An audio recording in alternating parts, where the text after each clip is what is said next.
City Keeper. Come on, brother. Give me something good. Oh my... Look at that. Archer attack, archer defense, and archer health. Look at the armament. And it's for Wedge. Let's go. Kingdom 1093. They did it again. This time they put together a super detailed, easy to follow guide on formations, armaments, and inscriptions. Now, we already made a video about the formation system, but on that video, I also had no idea. But right now, I have a pretty good idea. Plus, this guide is something else. Let's go. Spartans! What is your profession? I think we have 4 pages if I'm not mistaken. So let's start with page number 1. On top right, it says you don't need to know everything on day 1 or day 2, day 10. It doesn't matter. Just follow these simple steps for the first few days. Now let's briefly talk about what to do on day 1 if formation system just landed on your kingdom. New building, when building comes out, just build it and upgrade it to the level that suits your spending and number of gems. Now let's move on to the right side so that we can talk about those levels depending on your spending and gems. Level 15, it is for people very low on gems, should get it to 16 whenever possible. So if you're a free-to-play, low spender, or if for some reason you are very low on gems, level 15 is your first goal, and then you want to get it to 16 as soon as possible. After that, we have level 20. It says it is for low spenders and a very good starting point, plus nice value. Level 23, this is for mid spenders, and you can stay at 23 for a very long time and get books passively from dispatch quest and travel quests. Level 25, for people that have too many gems and don't care, aka Baba. Level up quest will give you 11k gems worth of sages, so make sure to claim those as you go. So when you level up your building, your new formation building, it will give you some number of sages to upgrade that building even further. So don't start using your gems like I did before claiming all those rewards as you level up your building. Between level 16 and 20 is good enough for most people. 23 to 25 if you want to min-max and get a payoff long term. Now let's actually see those details. So level 15 is what they recommended. Let me move myself to this side. Now, as I said, level 15 is the bare minimum what is recommended, but once you have enough sages or gems to get it to 16, you should do it as soon as possible because you start getting bonuses. And then we have level 20. This is our aim as low spenders. Level 23 is for mid spenders, and level 25 obviously if you want to min-max it and get the most out of it. Now we can move on to step 2. It is travel. Do the daily travel quests literally just clicking on one button. You just click on travel, you do the quest, simple as that. Click, get something, click again, get something. Repeat until you max it out. Cost 20 AP per travel. Step 3, dispatch. You do the daily dispatch quests, send commanders on a mission, get something in return. Easy as that. Now this one is important. New quests only appear when you finish one. If you are active, if you can wait to see if the next quest is better when you finish the first one. If you are not very active, just make sure to do all of them every single day. Repeat until you use all your chances for the day. It costs 30, 60, or 150 AP per dispatch based on the reward of that dispatch. So higher tier dispatches costs more AP. And once you complete 15 dispatch quests, you're going to get a special reward. You will be able to claim rewards even if the dispatch is not finished before reset. This is also quite important. So if you send for your commanders for dispatch, even if it's not finished, you will be able to claim those rewards before the reset. And many of you probably already know that dispatch quest requires specific commanders. For example, this is just a sample one.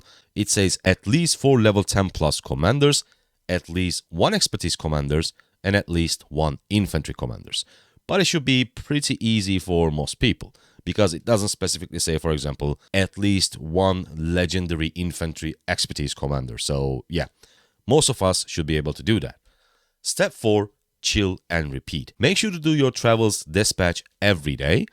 Set all your gatherers to line formation because line increases your gathering speed. Hold on to everything until you understand what formation and types you actually need for your marches. At the beginning, you will probably need to use some random formations just to get stats from any of the random armaments you find. That's pretty generic because at the start, you're not going to get those top tier armaments and inscriptions and all that.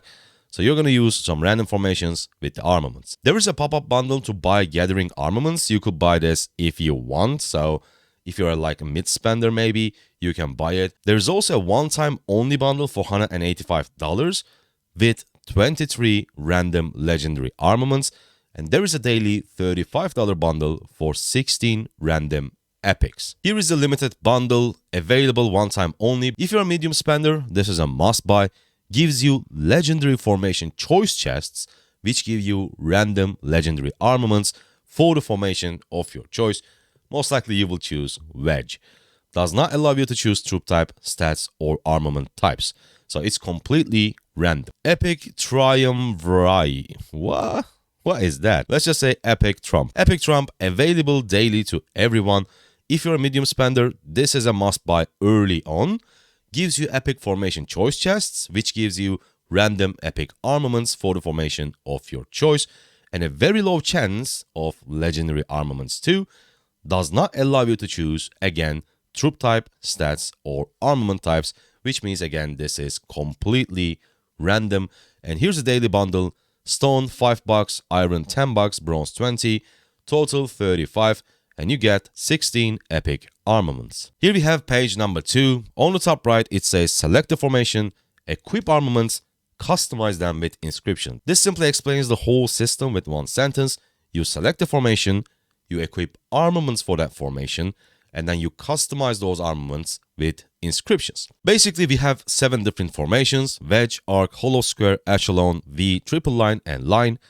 And for those formations, we have 4 armament types, and those are scroll, instrument, flag, emblem, and it is unique for each formation in 3 tiers: legendary, epic, and elite. And we have 100 plus inscriptions, 20 to 21 regular for each armament type, 4 special for each formation. Now let's dive deep about formations itself.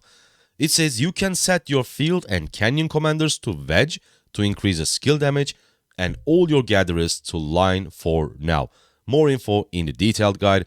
Formations are free and can be switched always. Give special buffs to your march. For example, wedge increases your skill damage, line increases your gathering speed. You can use the same formation for multiple marches. So you can have wedge formation for all your 5 marches for the open field. Only works for primary, just like the equipment. So the formation you apply on the secondary commander is irrelevant. Applies to field, rally, and garrison. Now, before we move on to armaments, let's take a look at formations. Wedge increases the skill damage, and use this for open field marches. So wedge is very good for open field marches. Arch formation increased normal attack by 5%. Use this for rally or garrison. Hollow square reduces all damage taken by 2%. Again, just like arch, you can use this for rally and garrison situations. Echelon increases effects applied to other troops by 1.2 times, up to additional 5%. Use this for some field support marches like Trajan, Joan of Arc, etc. V formation, range mode, 1 attack per second. This is completely situational, but please note that about V formation, about range mode, you don't deal any severely wounded units, so it doesn't actually count to your kills. So this is something to keep in mind. Triple line increases march speed 5%. This is for mobility setups, specifically for your farm killing marches if you're chasing farmers. Line formation increases food, wood, stone, gold gathering speed by 10%, and use this for gatherers only. So this is everything you need to know purely about formations. These are the buffs and these are the commanders or situations that you want to use those specific formations. Now let's move on to armaments. Armaments are special items to attach to each formation you use. It comes in 4 types as we already discussed: scroll, instrument, flag, and emblem. And you can use only one of each type on each formation. For example, you can use 2 scroll armaments on 1 wedge formation. You have to use a scroll, an instrument, a flag, and an emblem. They are locked to a formation type, so you can't use a wedge armament on your hollow square march. Can be swapped freely between marches. We'll have 3 different stats on each armament. As you can see on the right, armament attributes. For this example, it has infantry defense 3.5%, archer attack 3.4%, and cavalry health 2.1%. The stats they drop with are completely random for cavalry, infantry, and archers. A lot of luck is needed to find an armament with the right troop stats for the formation you want. For example, you are going to use wedge formation, right? So you want to find an armament that is for wedge formation, and you want all three stats to include that specific troop type. Let's say you're looking for an armament on your Nevsky. So first, the armament should be for wedge formation, and also all these stats should be cavalry buff. So that's why it is super rare, and obviously a lot of luck is needed. You can get legendary armaments from the epic formation choice chests. Confusing, but this is how it works. Armament recycling and courier shop. When you get armaments with bad stats or for the wrong formations, you can recycle them to buy choice chests for the formations that you want. Be careful to lock your good armaments so you don't accidentally dismantle them. So when you're recycling armaments, you can actually lock specific armaments. So when you select a bunch of armaments, you don't accidentally recycle the good ones. So make sure to lock the good ones first. After you recycle your trash armaments, you can go to the courier shop to use those coins. You can purchase up to 2 epic and 20 elite formation choice chests weekly. And on the left, as you can see, recycle elite gives 1, epic gives 2, epic with a star gives 4, legendary gives 1, and legendary with a star gives 2. And star means it is already inscribed. So if you have an armament with an inscription attached already, it gives you, if it's epic, it gives you 4 instead of 2, and it gives you 2 instead of 1. And on the right, we can see good armaments. So elite tier high stat roll is 2%. So from a blue armament, you could get like 2% archer attack. Epic 2.5%, legendary 3.5%. So the difference between an epic and legendary compared to elite and epic is actually doubled. So that is pretty huge. Any armament with 2 or more stats of the same troop type is pretty good and should be kept until you find one with a better stat roll to replace it. So do not recycle an armament just because of it doesn't have 3 stats.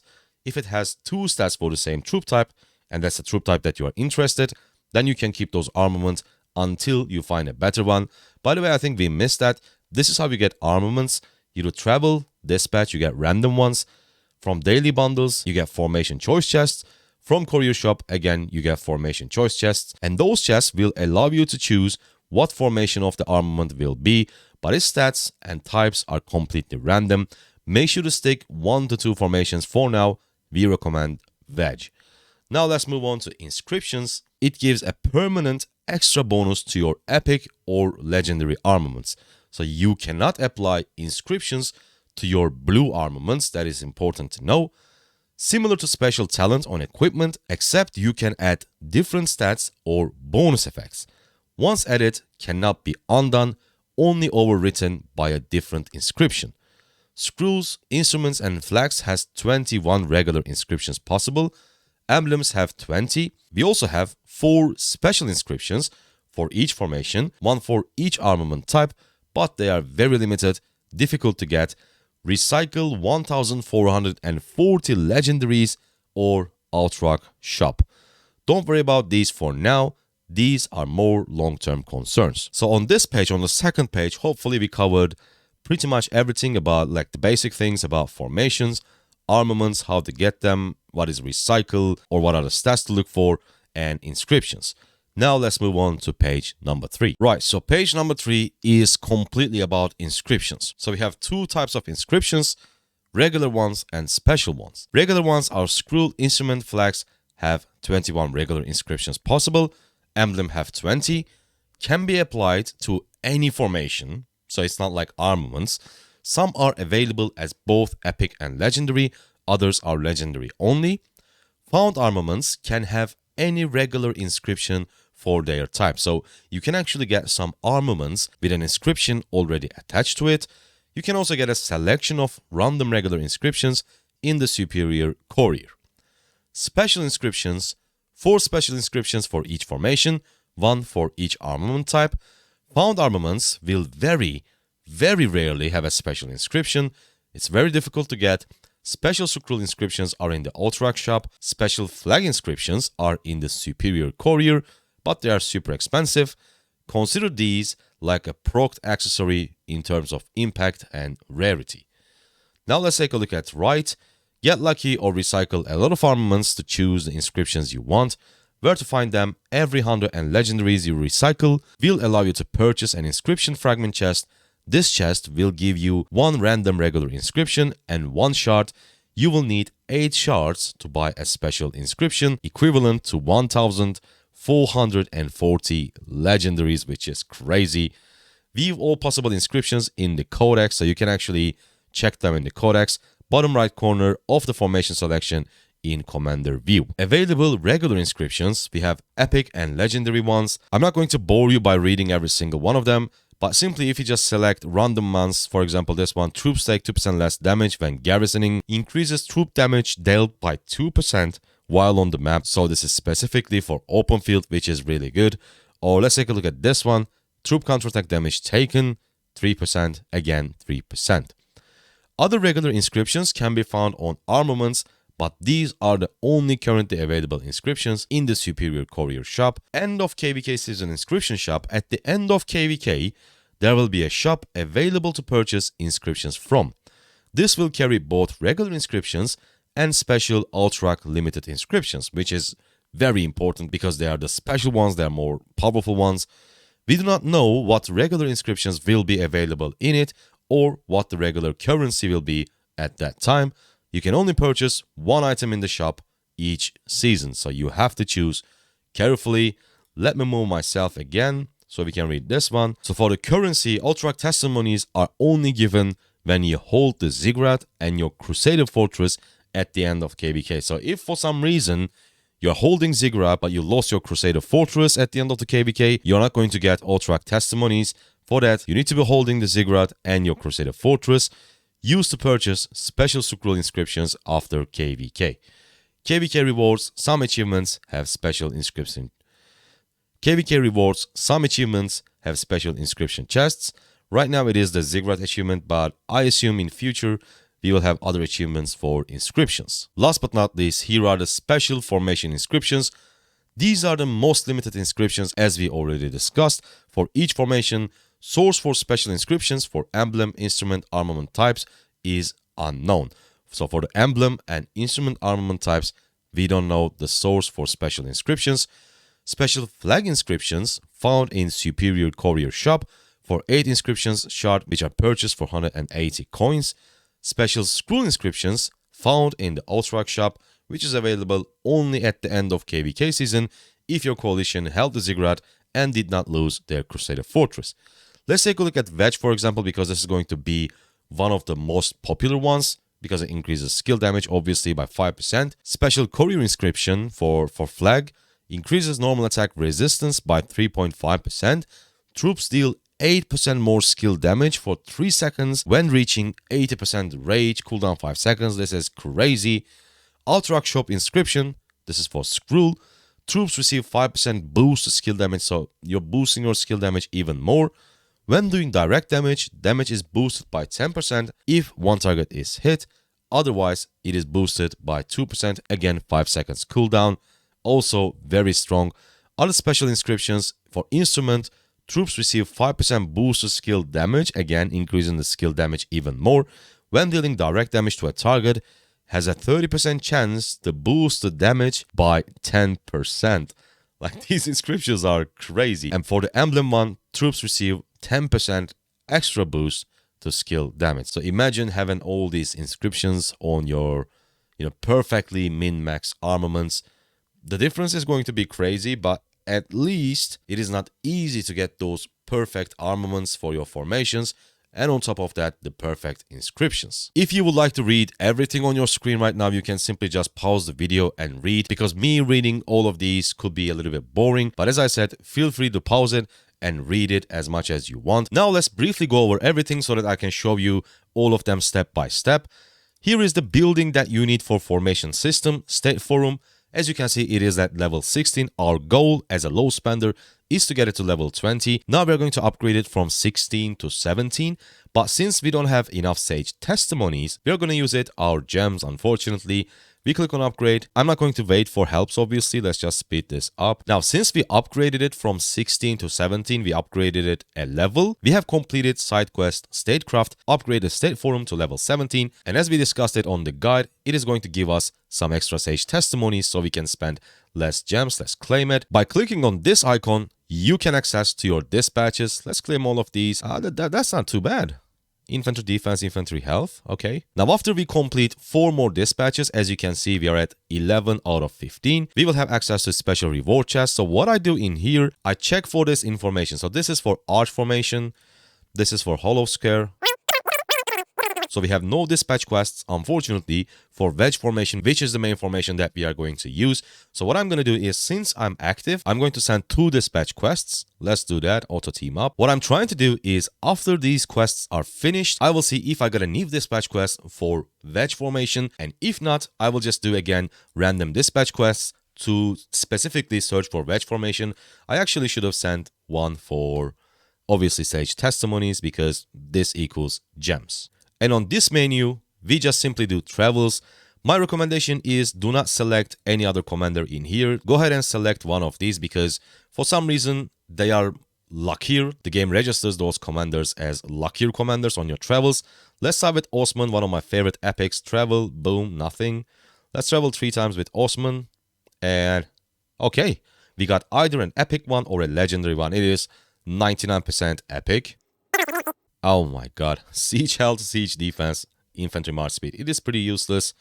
So we do 3 more. 3 is just my lucky number, so there's nothing special with 3. Oh, what happened? Instead of Osman, let's go with YSG. Oh, we got it on the first try. I'm just gonna skip that real quick. We got another epic one, another useless one. Let's travel more. Oh, we got another one back to back. Give me a legendary, please. No. Troop Lord, infantry tech, siege unit health. Useless again. Triple! Back to back to back. Please, give me a useful one. Come on, like these are pointless if I keep getting useless stats. City Keeper, come on, brother. Give me something good. Oh my... Look at that! Archer attack, archer defense, and archer health. Look at the armament. And it's for wedge! Let's go! Let's go, baby. It's for wedge formation. Archer attack, archer defense, archer health. Like, this is the perfect armament for my Boudica YSG. Let's go. Let's get it. Let's go, YSG. Oh my god, we got another. So it's back to back to back to back. I actually have to count it with my fingers. Is this a legendary this time? Come on, please. Oh, it's a oh my... Like, we got a legendary one, but it's pretty useless. Damage to barbarians, infantry defense, cavalry attack. And it's for echelon, so... Rip my legendary armament. Oh my god. Esong, let's go. Let's keep going. No, rip. Not bad at all. Like, that armament I got for archers is, like, perfect. Now let's apply that armament to our formation on Boudica just to show off and also show you guys how to apply armaments to formations. What you do is quite simple. You go to commander page and there we go, our Boudica. She's still at 5551, but we have enough sculptures to expertise her. We are going to do that for the upcoming KVK. So you click on this little symbol, this one in the middle for formations, and these 4 are for the armaments. So we click on this, we are going to choose wedge formation because it increases the skill damage, which is what we are looking for Boudica YSG. We choose that one and we apply our armament. I think it was... Which one was it? Yeah, this one. Archer attack, archer defense, archer health. 2%, 1.8 and 1.7. I think these stats are pretty good. So we are going to equip this armament on our Boudica on a wedge formation. Boom, click on it. Equip. If for some reason you do equip a wrong armament, it's okay. You can just click on it and click remove. You can equip and remove armaments as much as you want, but you cannot remove inscriptions on an armament. So please be careful because once they apply, they are with that armament forever. And also a quick disclaimer, let me find the message for you real quick. So with one of the latest face-to-face with developers message, they told us, we will implementing a new feature in a future update that allows governors to alter the attributes of armaments in their possession to a certain degree. You will be able to use this feature to adjust the attributes of your armament. So what I wanted to say is, when you're recycling your armament, just be mindful because now we know that they're going to be implementing a new feature for us to alter our armaments to a certain degree. You are free to recycle your armaments. Just be mindful for now. Do not recycle your plus mediocre armaments, like armaments between mediocre and perfect. Do not just chase the perfect one. I think for now, decent armaments, like good armaments, are also okay to keep until we see what kind of a feature they are going to implement for armaments. And if you think this video was helpful or useful for you, consider subscribing to not miss future Rise of Kingdoms videos. And if you wonder our first video about formations, you can watch this one. I see you on that one. Bye.